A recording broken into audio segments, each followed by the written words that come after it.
សាខ្ញុំអាយុ18ឆ្នាំវងភាំងពេញដោយមុន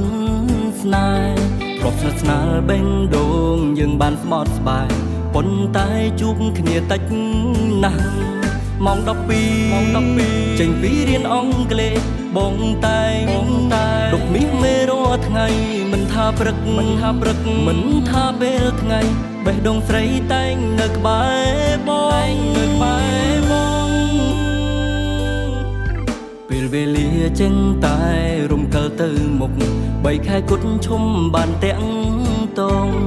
នៅឈរចាំអូនក្បែររបងរាល់ដងឃើញនុលអងឡើងម៉ូតូថ្មីដៃអោបចង្កេះសាសងនាងថ្មីខំស្រែកហៅអូនមិនតបសំដីសង្សារខ្ញុំអោបថាប្រុងថ្មីធ្វើដូចអ្វីធ្លាប់ធ្វើដាក់បងសង្សារខ្ញុំទៅនឹងបែកគ្នាថ្មីអាយុ18គឺស្រីជាសង្សារខ្ញុំមុនសឹងមិនជឿបដូរចិត្តរហ័សអូនក្មេងណាស់ទ្រាំជឿមិនបានពុតធោ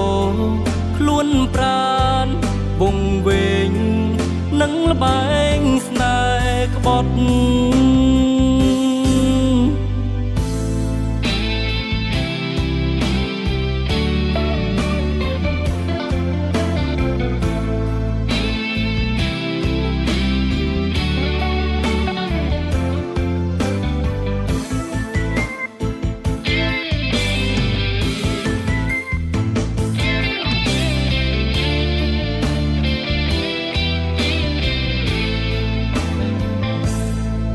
សង្សារខ្ញុំអាយុ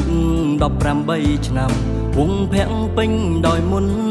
ស្នេហ៍ប្រកស្នាលបេងដូងយើងបានស្បត់ស្បាយប៉ុន្តែជួបគ្នាតិចណាស់ម៉ោង12ចេញពីរៀនអង់គ្លេសបងតែដុកមាសមេរាល់ថ្ងៃមិនថាព្រឹកមិនថាពេលថ្ងៃបេះដូងស្រីតែងនៅក្បែរបងសង្សារខ្ញុំទៅនឹងបែកគ្នាថ្មីអាយុ18គឺស្រីជាសង្សារខ្ញុំមុនសឹងមិនជឿបដូរចិត្តរហ័សអូនក្មេងណាស់ទ្រាំជឿមិនបានពុតធោខ្លួនប្រានវងវែងនឹងលបែងស្នេហ៍ក្បត់សង្សារខ្ញុំទៅនឹងបែកគ្នាថ្មីអាយុ18គឺស្រីជាសង្សារខ្ញុំមុនសឹងមិនជឿបដូរចិត្តរហ័សអូនក្មេងណាស់ទ្រាំជឿមិនបានពុតធោខ្លួនប្រានវងវែងនឹងលបែងស្នេហ៍ក្បត់ពុតធោខ្លួនប្រានវងវែងនឹងលបែងស្នេហ៍ក្បត់